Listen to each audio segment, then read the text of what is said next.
Bom dia, caros alunos. Nós daremos continuidade em nossas aulas de geografia no modo à distância, devido então à pandemia que hoje o Brasil está vivendo em relação ao coronavírus. Nós paramos na última aula de geografia no 6º ano em relação às navegações, Eu pedi para vocês lerem o texto sobre as navegações e hoje nós vamos falar um pouquinho mais então do início das navegações. Então, entre o século XIII e XIV, houve o surgimento da burguesia, Então, lá na Europa, a burguesia, ela surgiu e a burguesia, ela precisava, neste caso, então, se sair com as navegações. E como é que eles fizeram isso, Como é que eles deram início às navegações? A burguesia, então, ela fez uma aliança com vários reis, E formaram um exército. Esse exército, ele tinha o dever de proteger os reis e de proteger também a burguesia. Então, garantindo a segurança da burguesia e garantindo a segurança também desses reis, Os reis, então, passaram a pegar os dinheiros dos impostos e financiar novas navegações. Com o financiamento de novas navegações, automaticamente, novas rotas foram surgindo, rotas comerciais, E para o surgimento dessas rotas comerciais, acabou-se também sendo aprimorado as técnicas, de navegações, de localização e de registros cartográficos, Porque com o dinheiro dos impostos arrecadados e esse investimento, foi-se possível traçar novos mapas, Descobrir novas localizações e novas técnicas de navegação, Ampliando aí, então, esse registro cartográfico. Nisso, como a gente vai ter essa toda ampliação, dessas navegações, automaticamente a riqueza, ela vai aumentando, possibilitando, então, que essa classe burguesa, junto com os seus reis, eles acelerassem o acúmulo dessas riquezas, Portugal e Espanha possuíam condições marítimas muito melhor, do que as outras penínsulas, exatamente por eles terem um mercado de vias marítimas muito mais forte, Então, Portugal e Espanha saiu primeiramente à frente, Nessa época eles tinham ali a localização na Península Ibérica, na porção mais oeste da Europa, que fez com que, caros alunos, essa expansão marítima, ela sobressaísse, ok? Então, com toda essa junção, das riquezas acumuladas e essa expansão de Portugal e Espanha, esse período ficou, então, essas técnicas bem desenvolvidas, esse período ele ficou, então, conhecido como grandes navegações, Então, foi o período em que grandes navegações, elas foram, mais aprimoradas, E, com isso, com essas grandes navegações mais aprimoradas, foi possível conquistar novas terras, Então, houve essa expansão, de grandes navegações, conquistando, então, novas terras, e essa conquista das novas terras com as grandes navegações e mais as técnicas que foram aprimoradas, ficou conhecido, então, como expansão marítima. Nós iremos falar um pouquinho agora sobre orientação cartográfica, Então, vamos ver sobre as orientações, como é que os homens se orientavam ali, então, num passado mais distante, Então, a orientação antigamente, ela era dada pelos astros, O homem, então, se baseava, no Sol, Então, quando ele precisava percorrer grandes distâncias no planeta Terra, fazer uma viagem, ele usava o Sol, a Lua e as estrelas para fazer essa orientação, Isso acontecia muito antes do homem saber que a Terra ela era esférica, Então, o homem nessa época ele não tinha noção de que a Terra era esférica, E ele assim já conseguia se orientar por esses astros, A palavra orientação, ela deriva de uma outra palavrinha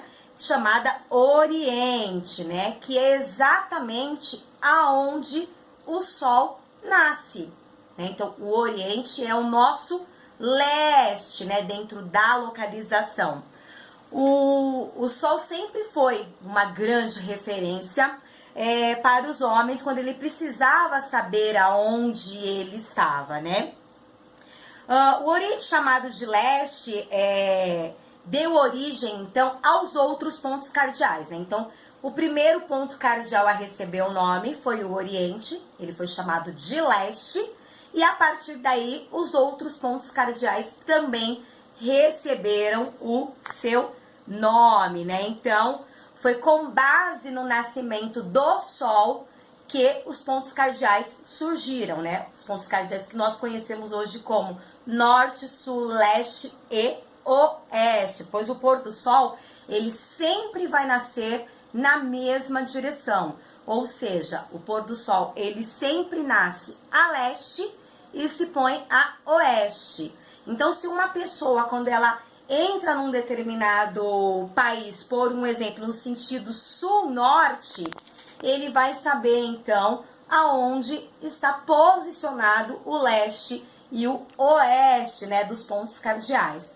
Lembrando também que o movimento de rotação da Terra, ele tem uma relação direta, né, com os pontos cardeais, né, ou seja, diretamente com esse leste, aonde o Sol, ele nasceu, né? Então, lembrando novamente que o Sol nasce a leste e se põe a oeste, né? Lembrando então que o movimento, né, que nós conhecemos de rotação, né, quer dizer exatamente o quê? Que a Terra que gira em torno do Sol, né? Então, não é o Sol que gira em torno da Terra, né? E esse movimento a gente pode chamar ele de movimento aparente do Sol.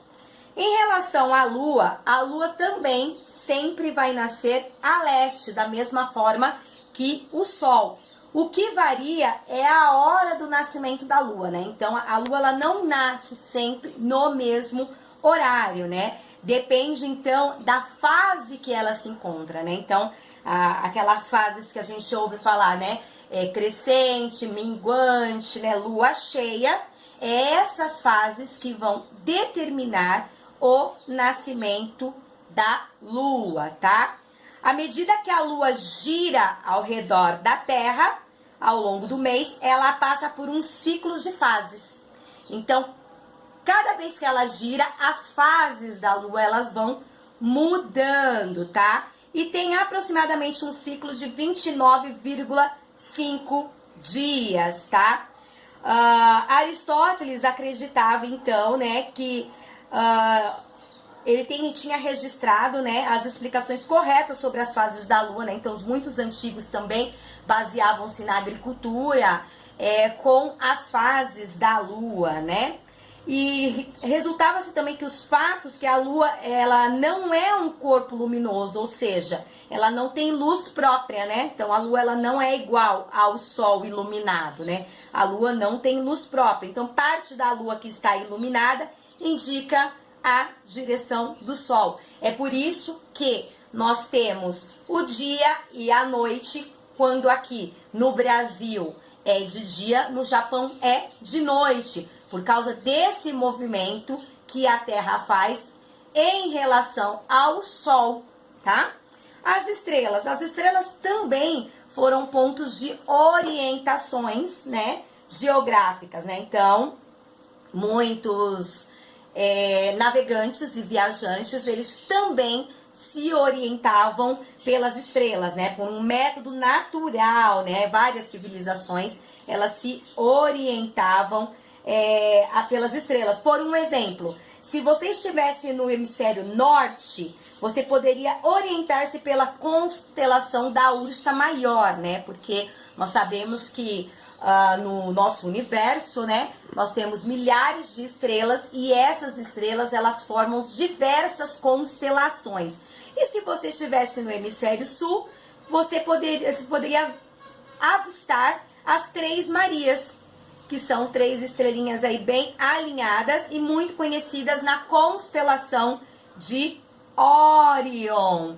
Então, é bem importante vocês terem noção que o homem ele não se orientava apenas pelo Sol, pela Lua, e sim também pelas estrelas, né? E até hoje é possível, se você estiver perdido em alto mar e tiver, né, um conhecimento em relação a coordenadas geográficas, né? Saber aonde as Três Marias nasce ou a Ursa Maior, você consegue determinar em que ponto da Terra você está, né? Se você está a norte, se você está a sul ou se você está a leste ou oeste, tá?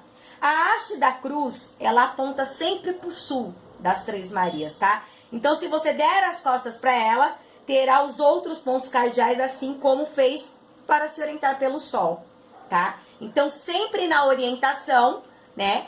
Porque a gente sabe que é norte, sul, leste, oeste. Então, sempre a haste vai estar apontada para o hemisfério sul. Mas houve a necessidade, né, de mais aprimoramento, porque eles gostariam de fazer cálculos, né, de horário de chegada, quanto tempo eles iriam, né, levar para chegar, então, em determinado local. Claro que os astros ajudavam e ajudam muito na localização até hoje, mas houve, então, essa necessidade, né, de aprimorar as técnicas de localização. Então, o Dom Henrique, que era um navegador lá de Portugal, ele fundou a Escola Naval. E na Escola Naval, então, o Dom Henrique começou a pesquisar técnicas de localização com a ajuda da astronomia, da matemática, tá, e da cartografia. Então, o primeiro instrumento que foi criado, né, para localização foi um instrumento chamado astrolábio, né? Ele media o ângulo das estrelas em relação, então, à sua origem, né? Então, o astrolábio ele foi muito utilizado em determinadas épocas para navegação. Como tudo acaba ficando obsoleto, mesmo assim, tendo essa conquista do astrolábio, que ajudou bastante, o homem ainda sentiu a necessidade de ter um instrumento mais aprimorado, né? Então, na sequência, depois do astrolábio, eles, então, desenvolveram o quadrante, né? Que foi aproximadamente lá no século XVIII, tá? O quadrante, ele determinava a latitude em relação à altura do astro, cruzando com o meridiano. Então, eles pegavam a altura do astro, né, com essa relação do meridiano, cruzavam essas informações e eles tinham, então, aí uma informação um pouco mais precisa. Mesmo assim, com mais precisão nessas informações, o homem sentiu a necessidade ainda novamente de ter dados mais concretos, né? E aí, então, no século XVIII ainda, eles fizeram algumas adaptações do quadrante, junto com um oficial da Marinha Inglesa, e criaram, então, o sextante, né? Que é tradicionalmente formado por um suporte metálico que se move com a graduação dos ângulos, tá? Então, nós tivemos primeiro astrolábio, depois um quadrante e, por último, né, tivemos aí, então, o sextante. O sextante, ele permitia, através do filtro dos raios solares, visualizar os astros em determinada localização, tá? Então, ele dava uma precisão maior, né? Então, foi assim, né, no início das grandes navegações, né? Então, tudo resumindo, então, toda nessa nossa aula. Então, com as grandes navegações, sentiu-se a necessidade de ter orientações melhores, né? Então, surgiram os pontos cardeais e após o surgimento dos pontos cardeais, o homem sentiu, então, a necessidade de aprimoração de instrumentos para ajuda na localização. Caros alunos, vou pedir para vocês, então, além dos exercícios que vocês deverão responder das páginas do livro de vocês. Na página 40, a gente tem aí uma atividade bem legal, que é para vocês construírem um sextante, tá? Vocês vão precisar de um transferidor, um pedaço de papelão ou cartolina, um compasso, um tubo vazio de papel, toalha, um pedaço de barbante, uma pedra, cola ou fita adesiva. Na página, então, 40 do livro de vocês, no compendio de Geografia em Ação, tem como vocês observarem a construção desse sextante e, após vocês observarem a construção do sextante, na página 41 há algumas perguntinhas que eu gostaria que vocês respondessem. Os alunos que fizerem o sextante, né, que é obrigatório para que o entendimento, então, de como funcionava o sextante dentro da localização, deverão, então, tirar foto de seu sextante, né, além de tirar foto do exercício, e encaminhar para a coordenação da professora e coordenadora Glaucia, ok? Obrigada, caros alunos, até a próxima.